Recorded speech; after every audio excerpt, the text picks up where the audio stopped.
He took 5 blades for a dragon child, only to rise as one of the Dragon Kingdom's greatest guardians. The transport ship burned as it fell through the purple sky of Varth, and Sergeant Yoon Daeho held onto his seat with both hands as the metal screamed around him. He was the only survivor when the wreckage finally stopped moving, and he crawled out into a world he had never seen before, a world of towering black mountains and rivers of liquid fire. Vorath was the homeworld of the Dragon Kingdom, one of the most powerful civilizations in the known galaxy, and Daeho knew he had landed in a place where humans were not welcome. The dragons of Vorath stood 3 meters tall, with scales harder than steel and breath that could melt stone, and they ruled 7 star systems with absolute authority. To them, humans were nothing but soft-skinned weak creatures with short lives and fragile bodies, who had no business existing among the strong. Daeho survived the first night by hiding in the wreckage, and he survived the first week by eating emergency rations from the ship. And he survived the first month by learning to find food and water in this harsh land. The local dragons found him on day 40, and they stood in a circle around him with confusion in their golden eyes. "What is this thing?" one of them asked, poking Daeho with a claw. "A human," another answered with disgust in her voice. "A soft skin from one of the lesser worlds." They brought him to the nearest city, a place called Karveth, where buildings rose like black flames against the red sky, and there the Dragon Council would decide his fate. Elder Carvex, the oldest and wisest of the council, looked down at Daeho from his throne of volcanic glass. "You have survived 3 months on our world," the elder said, and his voice was like thunder rolling through mountains. "No soft skin has ever done this before." "I mean no harm," Daeho said, keeping his head bowed in respect. "My ship crashed, and I only wish to find a way home." The council members laughed, and their laughter shook the walls of the great chamber. "Let us kill it and be done with this matter," said Lord Varathan, a general with scars covering half his face. "It is beneath our dignity to waste time on such a creature." But Elder Carvex raised one massive claw for silence. "No," the elder declared. "This human has shown something unexpected, and I would see what else it might show us." And so Daeho was given probationary residence in Karveth, allowed to live as a laborer among the dragons who barely noticed him. He worked without complaint, carrying loads and cleaning streets and doing whatever tasks the dragons considered too low for themselves. He learned their language within 2 months, studying every night until the words came naturally to his tongue. He learned their customs, their history, and their pride, and he never once challenged or argued with any dragon who mocked him. "Why do you not fight back?" a young dragon asked him one day, genuinely confused. "Have you no pride at all?" Daeho only smiled and continued his work, saying nothing. But he noticed things that others did not notice. And one thing he noticed more than anything else was a small dragon child named Sarath. Sarath was young, perhaps 7 years old by human comparison, and she was different from the other children in a way that brought her great shame. Her wings had not developed properly, leaving them too small and weak for flight. And in dragon society, this was the greatest failure a child could have. The other children called her ground crawler and flightless shame, and they pushed her away whenever she tried to join their games. Sarath spent most of her time alone, sitting by herself near the market district where Daeho worked. One day, when the other children had been especially cruel, Daeho saw her crying behind a pile of cargo containers. He approached slowly and sat down beside her without saying a word. "Go away, Softskin," Sarath said, wiping her eyes with her small claws. "I do not need pity from something even weaker than me." "I am not here to give pity," Daeho said gently. "I am here because I also know what it feels like to be different." Sarath looked at him with surprise in her young eyes. "You are strange," she said. "The other dragons say you are worthless, but you do not seem sad about it. Being different is not the same as being worthless. Daiho replied. Sometimes the ones who are different are the ones who surprise everyone. From that day forward, Daiho showed small kindnesses to Sareth whenever he could. He saved her the best pieces of fruit from the market, and he told her stories about Earth and the wonders of the human world. He showed her pictures of birds on his damaged datapad, creatures that came in all sizes and shapes, and he told her that some birds could not fly either, but were still magnificent in their own ways. There is a bird called a penguin, he told her one evening. It cannot fly at all, but it can swim faster than almost any other creature in the sea. Sareth listened with wonder, and for the first time in her young life, someone made her feel like she was not broken. The other dragons watched this strange friendship with confusion and some with anger. Why does the soft skin waste its time on the flightless one? They whispered to each other. What could it possibly gain? They did not understand because in dragon society, everything was about gaining power and status and strength. They could not imagine that Daiho wanted nothing from Sareth except to see her smile. But there were others watching too. Others with darker intentions who saw in Sareth not a child but a target. The Ashfang sect had existed in secret for generations, believing that dragon blood must remain pure and strong, and they saw flightless dragons as stains upon their proud race. They had been watching Sareth for months, waiting for the right moment. And when they saw her sneak away from her caretakers one evening to follow the human into the market district, they knew their moment had finally come.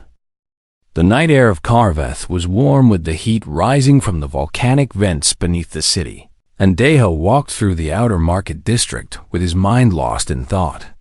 He did not know that small footsteps followed behind him, and he did not know that golden eyes watched him from the shadows between the stalls. Sareth moved as quietly as she could, her claws barely making sounds on the stone street. She had wanted to thank Daiho for the stories he told her, for the kindness he showed when no one else would, and she had brought a small gift from her collection, a crystal that glowed with inner fire. But she was not the only one following the human through the darkening streets. 5 figures moved through the shadows, their scales painted black to hide them in the night, and their eyes burned with cold purpose. They were members of the Ashfang sect, assassins who believed they were doing holy work by removing the weak from dragon bloodlines. Their leader was called Krath, and he had killed 17 defective dragons in his life without a single moment of regret. Tonight his target was the flightless child of Lord Varathan, and nothing would stop him from completing his mission.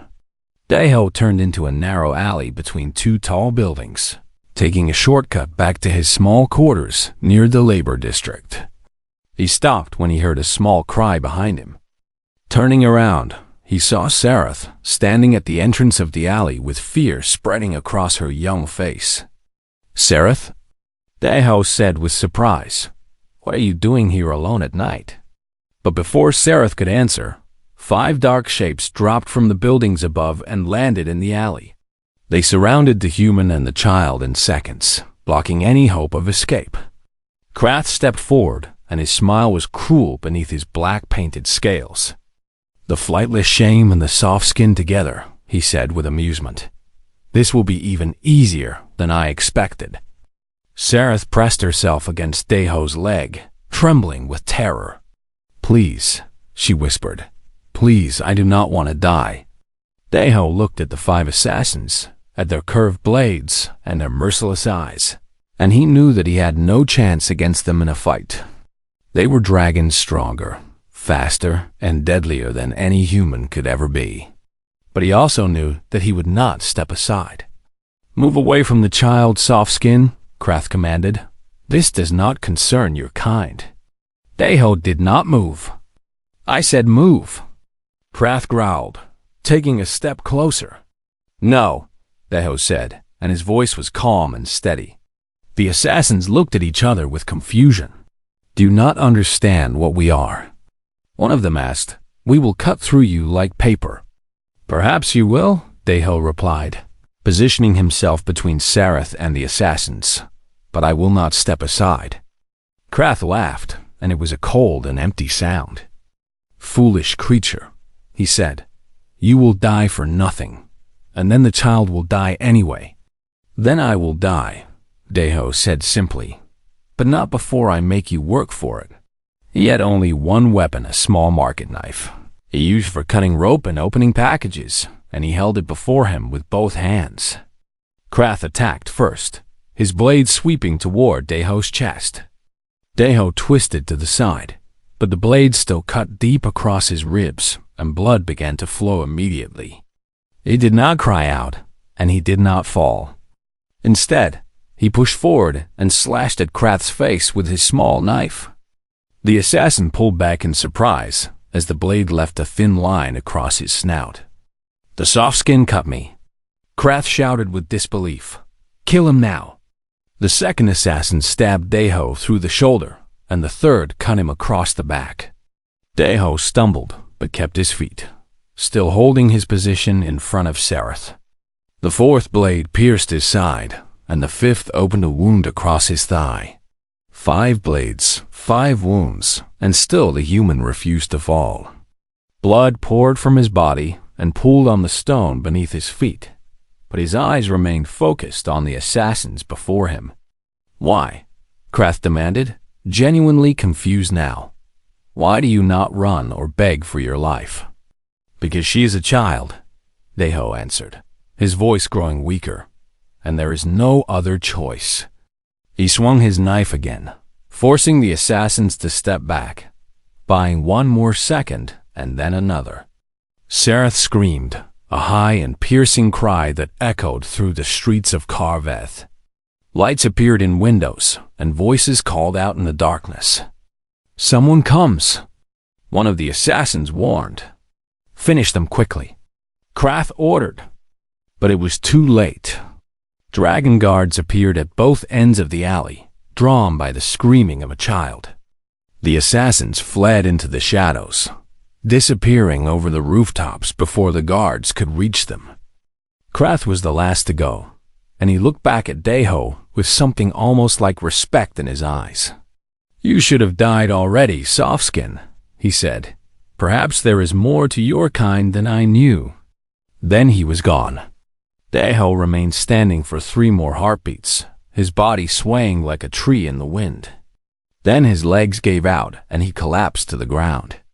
Even as he fell, he twisted his body to cover Sereth, to shield her with the last of his strength. The guards rushed forward, and their faces showed shock at the scene before them.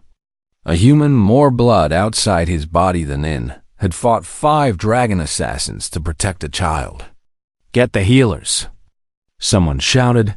"Get them now." Sereth crawled out from beneath Deho's protective arm, her scales covered in his blood. "Please help him," she cried, tears streaming down her face. "Please do not let him die." The guards carried Deho through the streets to the royal healing halls, and the healers there looked at his wounds with disbelief. "No soft skin should survive even one of these wounds," the chief healer said, examining the damage. "He should have died in seconds." "But his heart still beats," another healer observed. "Somehow his heart still beats." They worked through the night to save him, using techniques meant for dragon warriors, and they watched in amazement as the human fought to live. Sereth sat outside the healing chamber, refusing to leave, refusing to sleep. And when her father, Lord Varathan, arrived, summoned from his military duties by news of the attack, he found his daughter covered in human blood and crying for the stranger who had nearly died to save her. Something stirred in Varathan's heart, then something he had not felt in a very long time. 2 weeks passed before Deho opened his eyes again, and when he did, he found himself in a chamber more beautiful than anything he had ever seen. The walls were carved from black stone that sparkled with veins of gold, and soft light filtered through crystals set into the ceiling above. He tried to move, but pain shot through his entire body and forced him back onto the healing bed.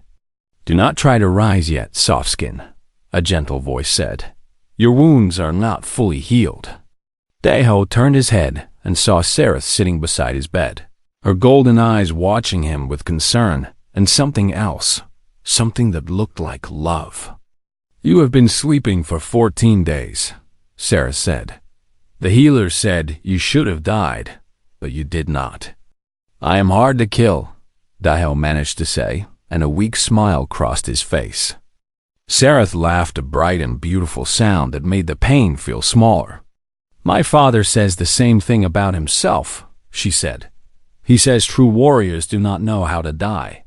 Movement in the shadows caught Daeho's attention, and he saw a large figure standing near the doorway. Lord Varathan stepped into the light, his scarred face unreadable as he looked down at the wounded human. "So," the general said, "the soft skin finally wakes." Daeho tried to rise again, wanting to show proper respect to a lord of the Dragon Kingdom. "Stay down," Varathan commanded, but his voice was not harsh. "You have earned the right to rest." The general walked closer and stood over Daeho's bed, his golden eyes studying the human with intense focus. "I have fought in 37 battles," Varathan said slowly. "I have seen warriors of every species face death in combat, and I have learned to read the hearts of those who fight." He paused, and something changed in his expression. "What I saw in that alley," he continued, "what the guards described to me, I have never seen anything like it." "I only did what needed to be done," Daeho replied. "No," Varathan said firmly. "You did what no one else would have done, and you did it knowing you would die." The general turned to look at his daughter, and pain flickered across his face. "I have not been a good father to Sereth," he admitted. "Her condition brought shame upon my name, and I let that shame push her away from me." Sereth looked at her father with wide eyes, surprised by these words. "But you," Varathan continued, turning back to Daeho, "you showed her more care in a few months than I have shown her in years, and then you nearly gave your life for her." He lowered his head in a gesture of respect that shocked everyone in the room. "I owe you a debt that I cannot measure," Lord Varathan declared, "and I swear on my honor that I will find a way to repay it." 3 days later, when Daeho was strong enough to stand, guards arrived to escort him to the Dragon Council chamber. He walked slowly through the great halls of the royal citadel, his wounds still aching with every step. The council chamber was vast, with seats rising in tiers around a central floor where the accused or honored would stand. Today, Daeho stood in that center while 100 dragon lords and elders looked down upon him. Elder Karvek sat on the highest throne, his ancient scale shimmering with colors that had no names in human language. "You Daeho of Earth," the elder spoke, his voice filling the chamber. "You stand before this council to answer for your actions." Daeho felt his heart sink, believing that punishment awaited him for daring to interfere in dragon affairs. "You engaged in combat within our city," Karvex continued. "You shed the blood of dragon citizens, and you inserted yourself into matters that did not concern your kind."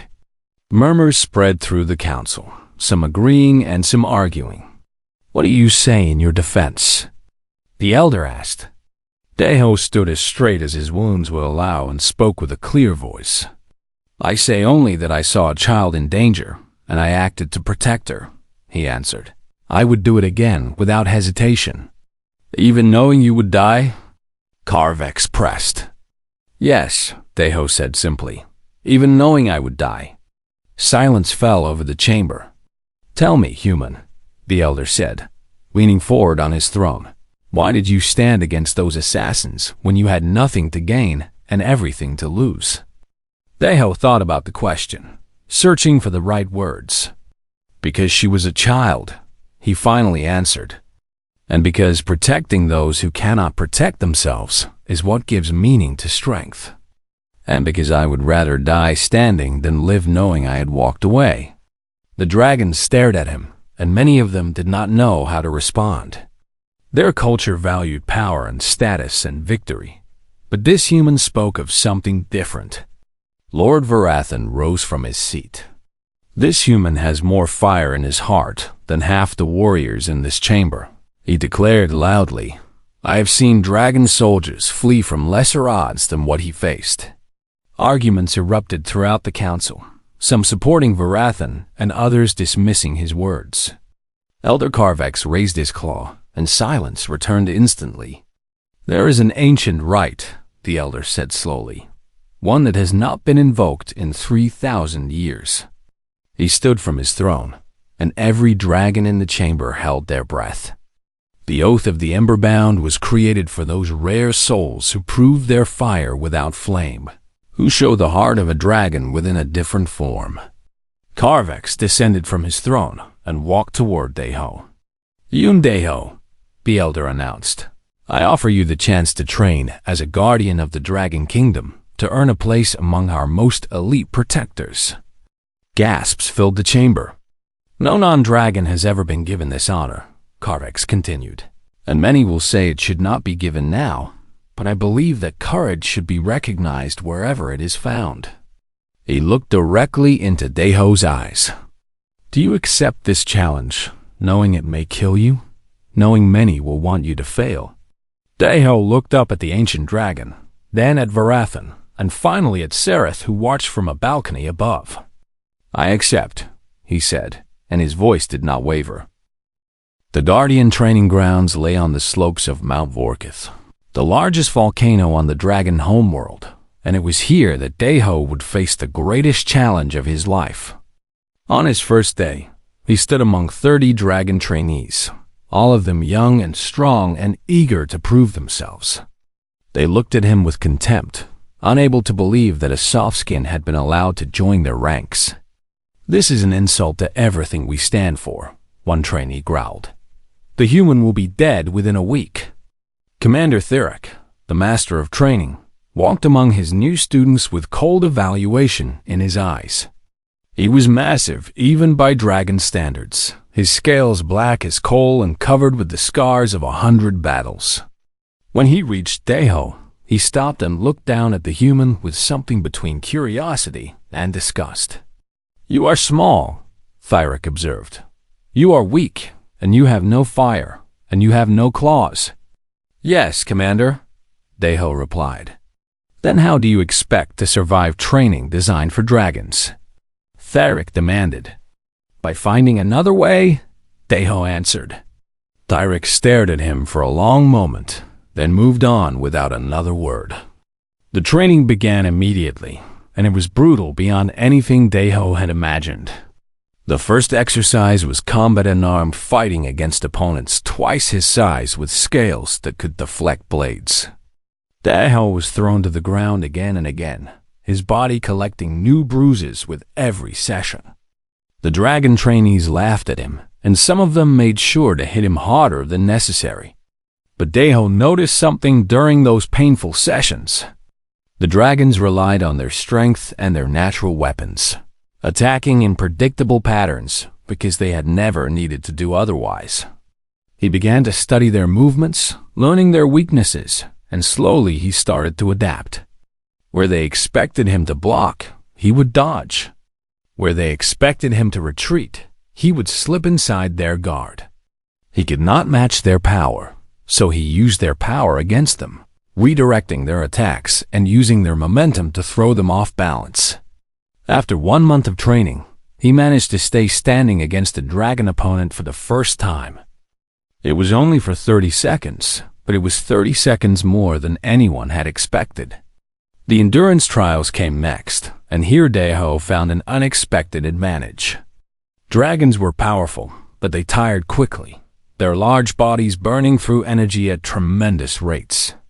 Humans, on the other hand, were evolved for persistence, for chasing prey across endless distances until it collapsed from exhaustion. When the trainees were forced to march for hours under the burning sun, the dragons began to slow and struggle. Deho kept moving, 1 foot in front of the other, his body designed for exactly this kind of sustained effort. How is the soft skin still walking? One trainee gasped, barely able to continue. Humans do not stop, another answered with reluctant respect. I have heard stories about this, but I did not believe them.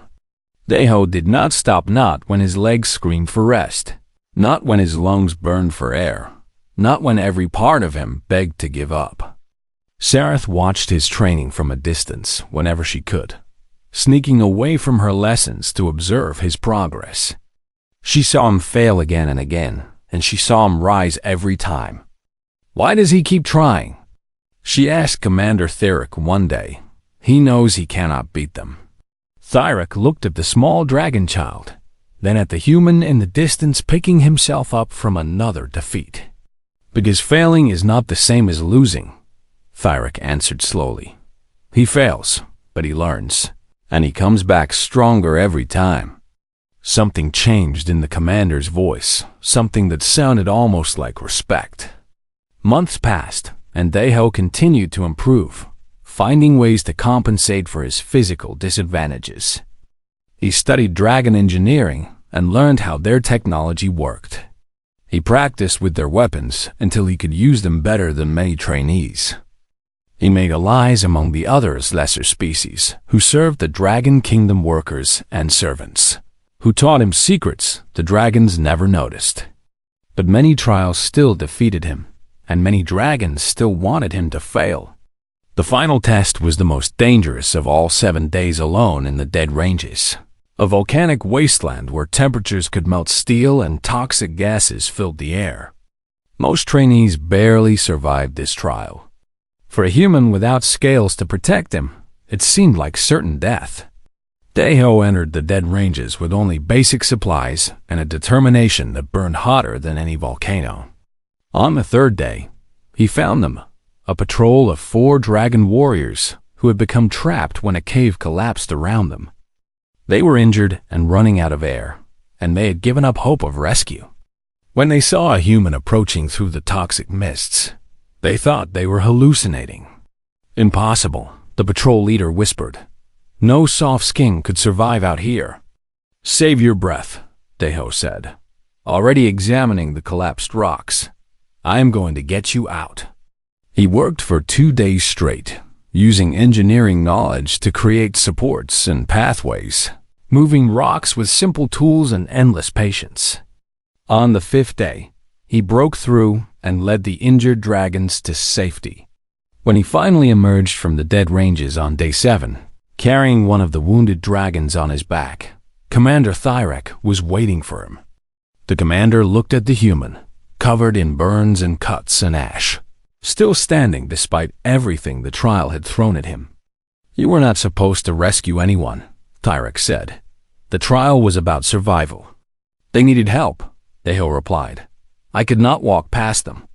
Theric was silent for a long moment.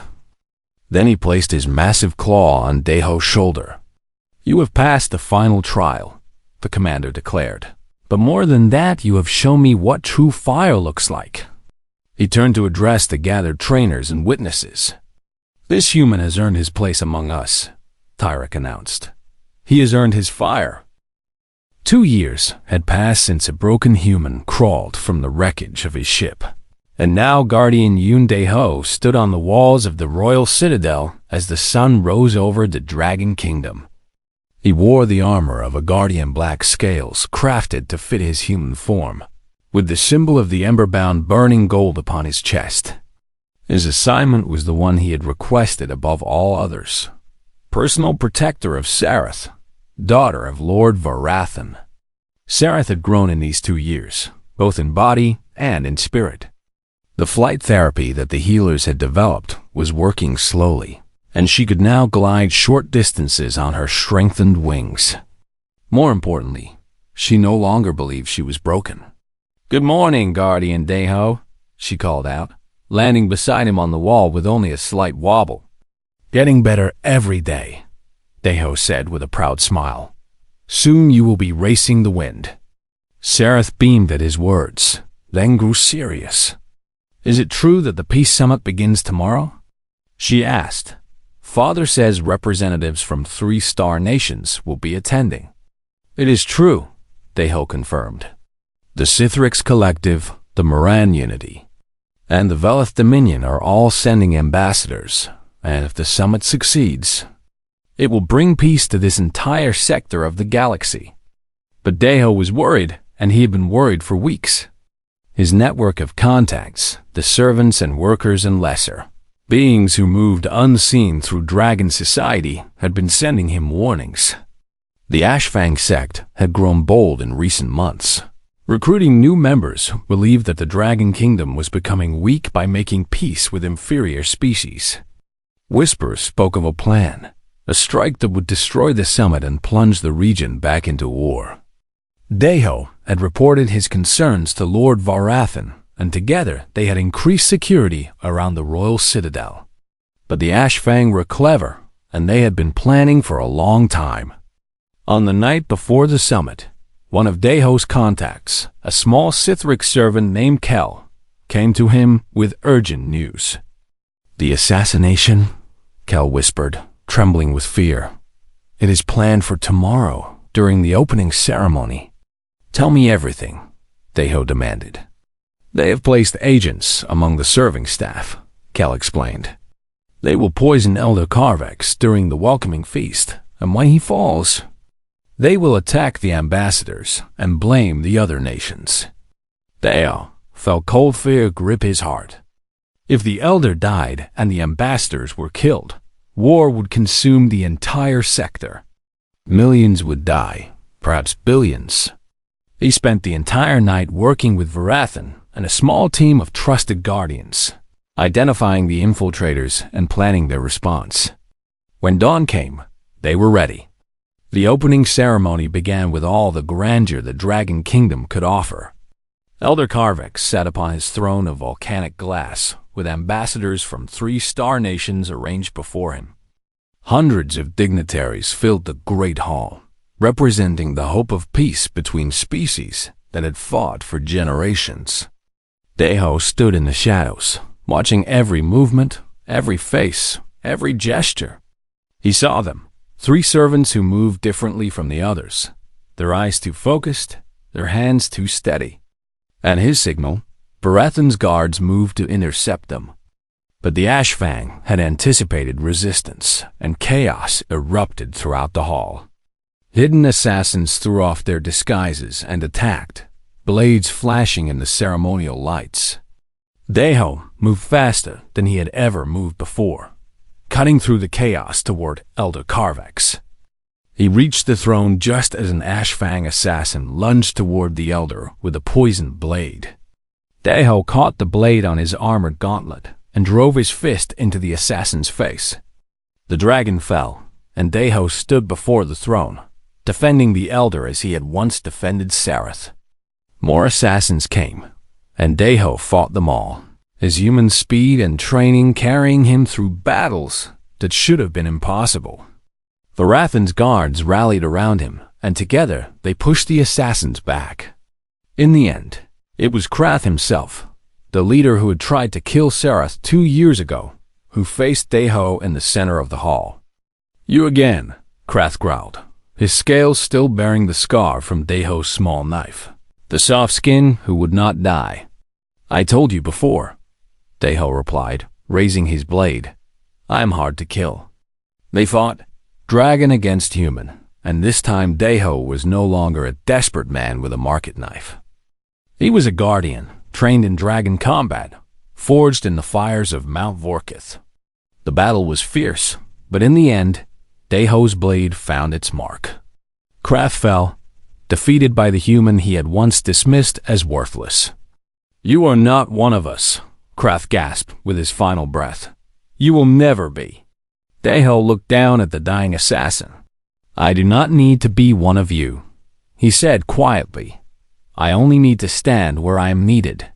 When the fighting ended, the hall fell silent. Elder Carvex rose from his throne and surveyed the scene, the defeated assassins, the protected ambassadors, and the human guardian who had saved them all.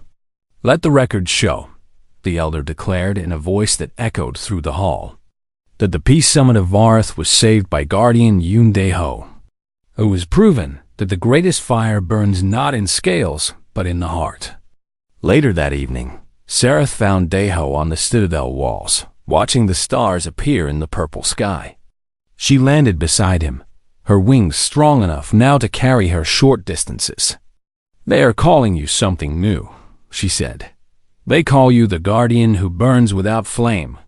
Deho smiled at the young dragon, who had become like a daughter to him. "I am just doing what needs to be done," he replied. Below them, a new human ship was landing, a diplomatic vessel carrying an ambassador who had heard rumors of a human living among dragons.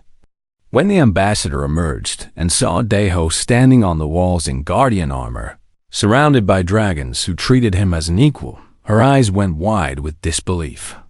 Deho simply nodded in greeting and returned to his post. He was home now, standing where he belonged, protecting those he loved. And in the great archives of the Dragon Kingdom, Elder Carvex added one final line to the historical records. "Let all who read this know that honor is not measured by the scales on your skin or the fire in your breath, but by the courage in your heart and the choices you make when darkness comes."